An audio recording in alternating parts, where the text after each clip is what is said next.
नमस्कार मित्रों, आज मैं आप सभी लोगों से एक बहुत ही गंभीर मुद्दे पर चर्चा करने आया हूँ। निम्न वर्ग जो कि शोषण का केंद्र बिंदु है, इसी बिंदु पे पूरी चर्चा होगी। जैसा कि आप सभी लोग जानते हैं, हमारे समाज में गरीबों पर अत्याचार हो रहा है, दलितों पर अत्याचार हो रहा है और हमेशा जो शोषण है वह निम्न वर्ग पर ही हो रहा है। ऐसा क्यों हो रहा है?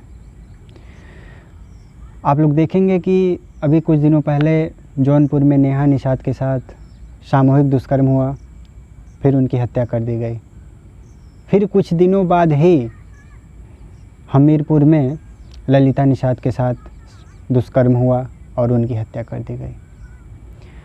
अभी इन मामलों के कुछ ही दिन बीते थे, फिर मिर्ज़ापुर में अग्निकांड हत्या मामला सामने आया, जिसमें मात्र एक चंद ज़मीन के टुकड़े के लिए एक स्त्री को उसके बेटे सहित जला दिया गया।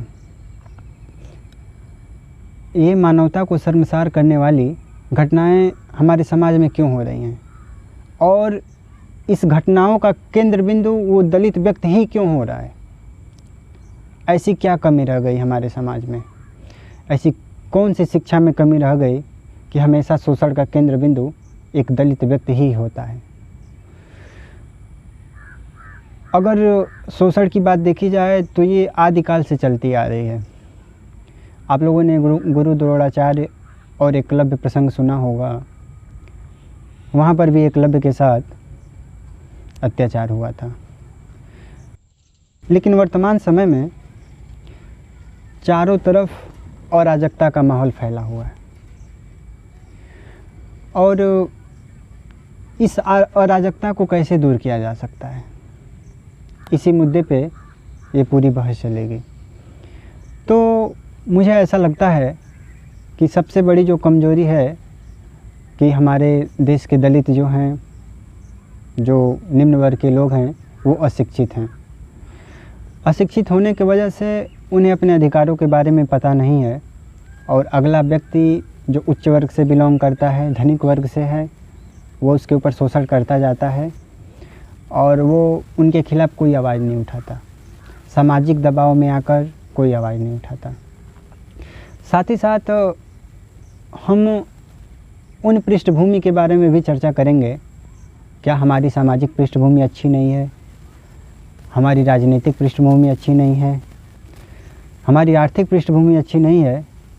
या हमारी कौन सी ऐसी पृष्ठभूमि है जो अच्छी नहीं है कि हमेशा हमारे ऊपर ही शोषण होता है? क्यों होता है शोषण? ये उच्च वर्ग निम्न वर्ग पे शोषण क्यों करते हैं?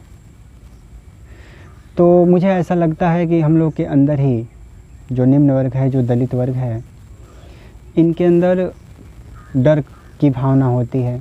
ये उच्च वर्ग से डर का भाव रखते हैं और डर की वजह से ये उन्हें बोलते नहीं हैं।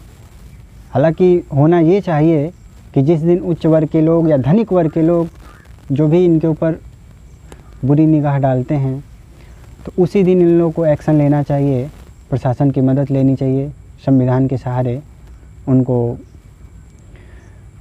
सलाखों के पीछे तक पहुंचाना चाहिए। लेकिन हमारे देश के जो दलित वर्ग हैं वो डरे हुए हैं, उनके पास पैसे भी नहीं हैं, प्रशासन से भी कोई विशेष मदद नहीं मिलता।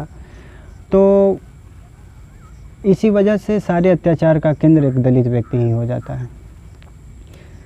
तो मैं बस यही कहना चाहूँगा आप लोगों से कि जिस दिन किसी भी वर्ग का व्यक्ति, उच्च वर्ग का हो, धनिक वर्ग का हो, निम्न वर्ग के बहू बेटियों की तरफ आँख उठाकर देखे, उसी दिन आप कोई बहुत बड़े से बड़ा एक्शन लीजिए। आप उन्हें ऐसा कभी मौका मत दीजिए कि वो आगे कोई और बहुत बड़ी गलती करें। आप लोगों को पता होगा कि गोरखपुर वाला मैटर अभी 2-4 दिन पहले जो हुआ था, जो चंदा निषाद नाम की युवती थी, उसके घर में घुस के छेड़खानी हुई थी। तो ऐसा क्यों हुआ? वो जो चंदा निषाद नाम की युवती है, उसने प्रशासन की मदद ली, अच्छी बात है, लेकिन उसने उसके विरोध में क्या किया? वो चाहती तो उसे उसका जवाब दे सकती थी। जब घर में घुस के छेड़खानी हुई थी, चाहती तो उससे झगड़ सकती थी, लड़ सकती थी, और बहुत कुछ है कर सकती थी, लेकिन हमारे समाज में आज भी डर का माहौल है। उस डर के माहौल को निकालना पड़ेगा और हम अपने न्याय की लड़ाई खुद लड़ें, किसी और के भरोसे ना छोड़ें।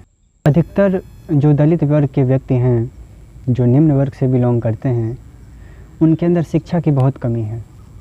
उन्हें प्राचीन काल में शूद्र कहा जाता था, उन्हें शिक्षा का अधिकार था ही नहीं, उन्हें पढ़ने लिखने नहीं दिया जाता था। तो इस वजह से उन्हें अपने हकों के बारे में, अधिकारों के बारे में कुछ भी पता नहीं है। इस वजह से आज भी वो शोषण का शिकार होते हैं। तो हमें ये समझना पड़ेगा कि हम सब बराबर हैं। संविधान के तहत हम सभी लोगों को अधिकार मिला हुआ है। प्रत्येक व्यक्ति के अपने कर्तव्य हैं, कुछ मौलिक अधिकार हैं। उन मौलिक अधिकारों के द्वारा हम समाज में अपनी एक अच्छी छवि स्थापित कर सकते हैं और पूरे समाज को एक बेहतर रूप दे सकते हैं। एक अच्छे राष्ट्र का निर्माण हम अपने भारतीय संविधान के माध्यम से कर सकते हैं। तो जब हम संविधान के जितने भी मौलिक अधिकार हैं, उन मौलिक अधिकारों को अपने ऊपर लागू करेंगे, हम सबके पास तक इस बात को पहुंचाएंगे कि प्रत्येक व्यक्ति बराबर है, कोई किसी से छोटा बड़ा नहीं है। जाति धर्म अन्य किसी भी तरह से कोई किसी का शोषण नहीं कर सकता। अगर कोई किसी का शोषण करता है तो हम उसके खिलाफ न्यायालय में याचिका दायर कर सकते हैं, उसके खिलाफ कोई एक्शन ले सकते हैं। तो अगर इस तरह के कार्य होते हैं, पूरे समाज में लोगों को जागरूक किया जाता है, शिक्षित किया जाता है, उनको उनके इतिहास के बारे में बताया जाएगा, तब जाके ये शोषण की कहानी रुकेगी। और वरना अगर हमारा जो दलित समाज है अगर इसी तरह सोता रहा तो आगे वो दिन दूर नहीं जब घर के बहू बेटियों बहनों की इज्जत घर से नीलाम हो जाएगी, घर से लूट ली जाएगी। तो उम्मीद करते हैं आपको ये वीडियो पूरी तरह समझ में आ गई होगी।